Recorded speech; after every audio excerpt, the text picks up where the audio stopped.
तो इसके ऊपर बेशुमार वैसे बीमारियां हैं जो हमलावर होती हैं। आम तौर पर उनकी जो आइडेंटिफिकेशन है वो एक बहुत बड़ा प्रॉब्लम है फार्मर के लिए। लेकिन आप ना भाई थोड़ा साइड पे हो जाए ताकि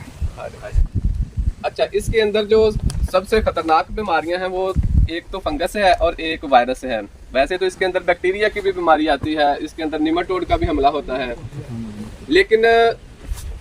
निमाटोड या बाकी जो डिजीजेस है ना वो इतना नुकसान नहीं इसका करती जितना ये वायरस और फंगस करती है। वायरस की बीमारी फंगस जब आती है तो फंगस जो है ना इसका इलाज है आप फंजीसाइड स्प्रे करते हैं उसकी जो जमीन के साथ। इसकी जो रूट रॉट फंगस है जब पौधा जवान होता है और जब नर्सरी की स्टेज के ऊपर होता है छोटा, उसके अंदर जैसे मैडम बता रही थी डैम्पिंग ऑफ, तो ये दोनों फंगस की वजह से होती है कि जड़ के अंदर ना इसका जो बलाव है वो फंगस की वजह से ये बीमारी जो है ना इसकी जो छोटी नर्सरी स्टेज के ऊपर भी ये फंगस की वजह से, और जब बड़ा होता है जब भी कोई पैथोजन हमला करता है ना, चाहे वायरस है, बैक्टीरिया है या फंगस है, तो जो इसके अंदर खुराक का तरसीली निज़ाम होता है। आपको पता है कोई भी पौधा है ना, चाहे पपाया है या कोई है, वो सूरज की रोशनी से पत्तों के ज़रिए जो उसके अंदर क्लोरोप्लास्ट होते हैं उसके ज़रिए वो खुराक पैदा करता है और वो उसकी जड़ में और बाकी उसके जो फ्रूट्स वगैरह उसके अंदर जाती है।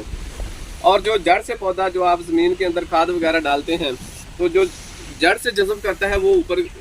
को जो है ना वो मूव करती है। उसके अंदर वेसल्स, जैसे खून इंसान के जिस्म के अंदर चलता है, इसी तरीके से पौधे के अंदर इस तरह की वेसल्स होती हैं कि जिनके अंदर इसकी खुराक का निज़ाम चलता है। तो जब फंगस या वायरस या बैक्टीरिया कोई भी है वो उन वेसल्स को डैमेज कर देता है, जिसकी वजह से खुराक का निज़ाम रुक जाता है। और उस वजह से ये जब आप देखते हैं ना कि इसका पत्ता जो है ना वो ख़राब हो गया, टूटल मुटल हो गया, या वो डिस्टॉर्ट हो गया, हम इसको अंग्रेजी में कहें कि टूट गया है, या उसकी वो शक्ल बदल गई है, ऐसे इकट्ठा हो गया, ये होती है उसकी फाइनल स्टेज। जो बीमारी होती है ये तकरीबन 2 हफ्ते पहले वो जो उसको पैथोजन या बैक्टीरिया या वायरस या फंगस वो 2 हफ्ते पहले उसके साथ आके पौधे के ऊपर हमलावर हो चुका होता है। वो करता यूं है कि आके उसके जड़ों के अंदर या उसके पत्ते के जरिए वो उसके पहले अपने आप को स्टैब्लिश करता है, फिर उसकी वहाँ पे पैदावार, उसकी पॉपुलेशन जो है वो बढ़नी शुरू हो जाती है। फिर वो उसकी जितनी भी वेसल्स होती हैं, रगें होती हैं पौधे की, उनके अंदर उनको ब्लॉक कर देता है, जिससे खुराक की सप्लाई का अमल रुक जाता है। अच्छा, इसमें जो फंगस है ना, जैसे हम रूट रॉट फंगस की बात करें तो ये आपको पता है जड़ के, अगर आप इसकी जब नर्सरी स्टेज होती है उस वक्त तो जब ओवर वाटरिंग होती है, क्योंकि जब सितंबर अक्टूबर उस वक्त मौसम थोड़ा दिसंबर तक इसकी दिसंबर जनवरी तक की नर्सरी तैयार होती है, तो जनवरी फरवरी में ये शिफ्ट होना शुरू हो जाती है। उस वक्त इसकी जो है सबसे बड़ा प्रॉब्लम नर्सरी की स्टेज पे वो इसका होते डैम्पिंग ऑफ का है, पौधा जो है ना वो उसके अंदर ही मर जाता है। उस वक्त अगर आप हर हफ्ते बाद उसको डालें या उसकी सतह और इतनी करें कि उसकी तकरीबन जड़ जो है ना वहां तक उसकी वो सोल्यूशन जो है वो पानी है वो चला जाए। ऊपर के ऊपर जब इस तरीके से इस स्टेज के ऊपर आती है ना फसल, तो फिर इसको अगर रूट रॉट का हमला हो जाए, वैसे तो हम इसके ऊपर ना बेड के ऊपर ही कहते हैं कि जैसे जैसे पौधा बड़ा होता जाता है ना तो पानी को इससे दूर करते जाते हैं इसकी जड़ से, इसके तने से, क्योंकि अगर इसका होता है सूडो स्टेम, जिस तरीके से ये आम का तना है उस तरीके का इसका तना नहीं होता। बुनियादी तौर पर इसकी जो फैमिली है ना ये सब्जियात की फैमिली से, इसका जो खानदान है वो सब्जियात का है, लेकिन इसके फल की वजह से हम इसको ना वो फ्रूटिंग प्लांट्स के अंदर, क्योंकि आम लोगों का जो कंसेप्ट है उसमें, लेकिन साइंटिफिकली इसको सब्जियात में रखते हैं और इसकी जो मैनेजमेंट है वो भी सब्जियात की तरह होती है। जैसे सब्जियों के ऊपर आपको रोजाना कोई ना कोई स्प्रे करना पड़ता है, उसी तरीके से इसकी भी देखभाल करनी पड़ती है।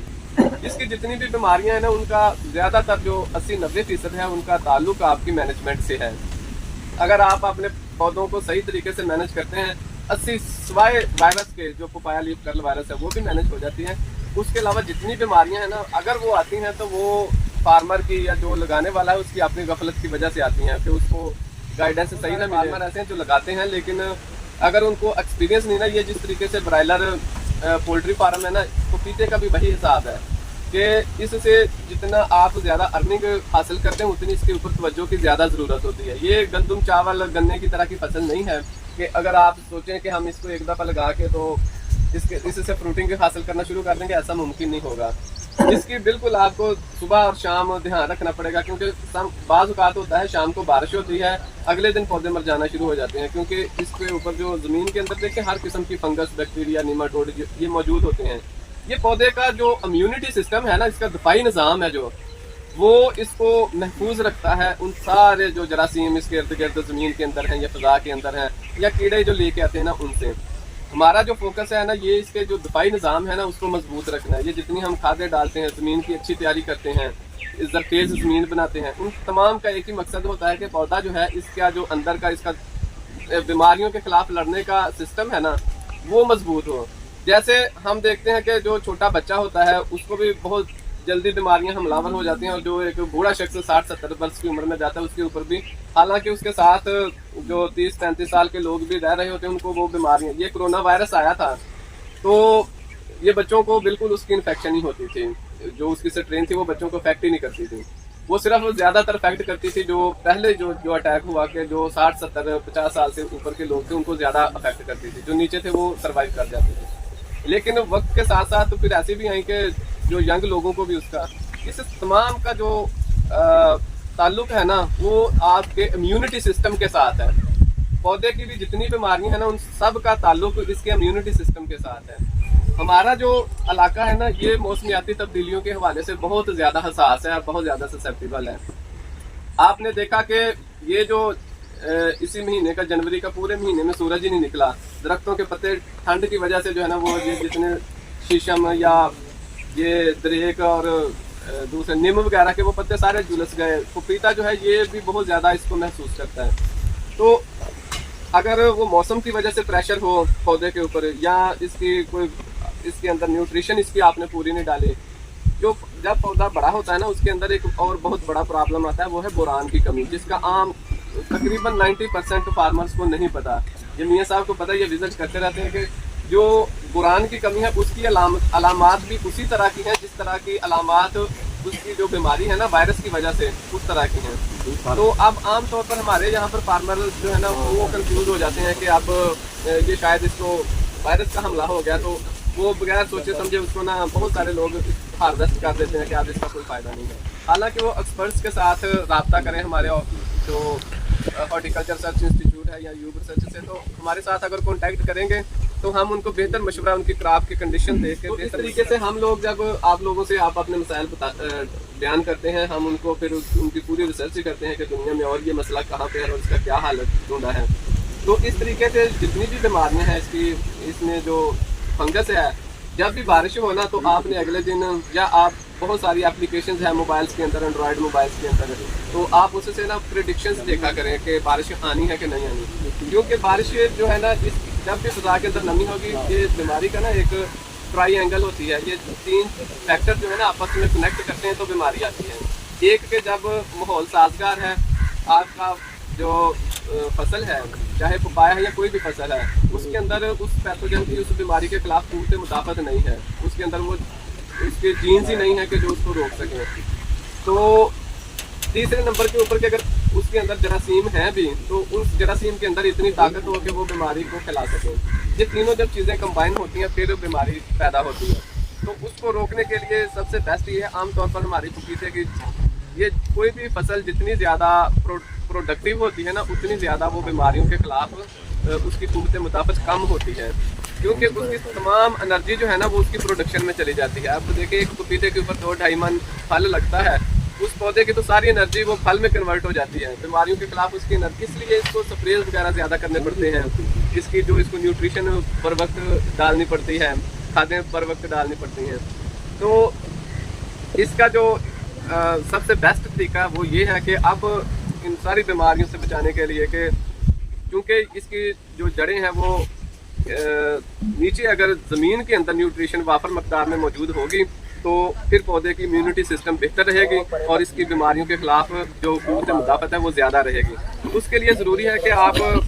मेरी इसके ऊपर एक्सपेरिमेंटेशन है, पपाया के ऊपर तो अभी उसके रिजल्ट नहीं आया, लेकिन बाकी पौधों के ऊपर कि आप अगर 4 फीट तक गड़ा खोदते हैं ना और उसको 2 फीट तक वाइड रखेंगे 3 फुट तक, तो ऊपर से 2 फीट या 1.5 फीट छोड़ के नीचे जो है ना वो भाली या मिट्टी वगैरह से 50-50 पोर्शन से भर देते हैं उसको और फिर पौधा लगाएं। जब पौधा 4-5 माह का होगा और उसकी जड़ें जब उस सतह के अंदर जाएंगी उसी वक्त उसको न्यूट्रिशन की ज़्यादा ज़रूरत होती है। ये शुरू में तो आपको काफ़ी हेक्टिक काम लगेगा कि आप वो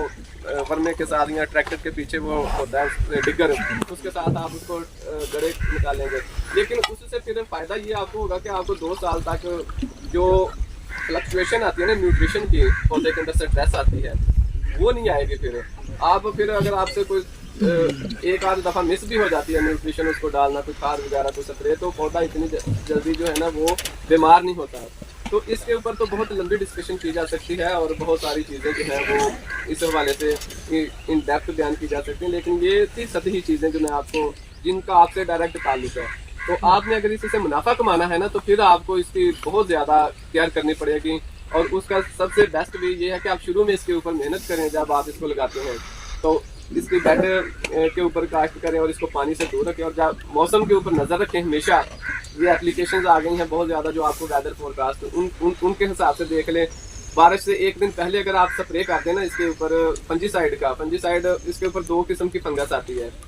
और उसके हवाले से स्प्रे भी फिर 2 ना डिफरेंट कैटेगरी के हैं। एक स्प्रे है जो हम उसको कहते हैं लोअर फंगस, एक हायर फंगस है। कि एक फंगस वो है कि जिसका जो माइसीलियम वगैरह, वो साइंटिफिकली ज़्यादा बातें हो जाएंगी, मैं इसको ना सादा रखना चाहता हूँ कि वो उसके खिलाफ इफेक्टिव नहीं है अगर वो इसलिए बेस्ट ये है कि आप दोनों जो फंजीसाइड है ना, एक है मिसाल के तौर पर टॉप्सन है, आम फार्मर जानते हैं उसको, कैप्रियो टॉप है, नटीवो है, एक है एलियट। ये जो एलियट है ना, जिस बीमारी को, जिस फंगस को टॉप्सन एम ने या कैप्रियो टॉप है या दूसरे ने नॉक वगैरह ने करना है ना, उसको इसने नहीं करना। जो फाइटोप्थेरा वगैरह है ना, उसके खिलाफ आपको एलियट ही इस्तेमाल करना पड़ेगा, या उसके खिलाफ मैनकोजेब प्लस मेटल एक्सल। ये जो कैटेगरी है ना, ये उस फंगस के खिलाफ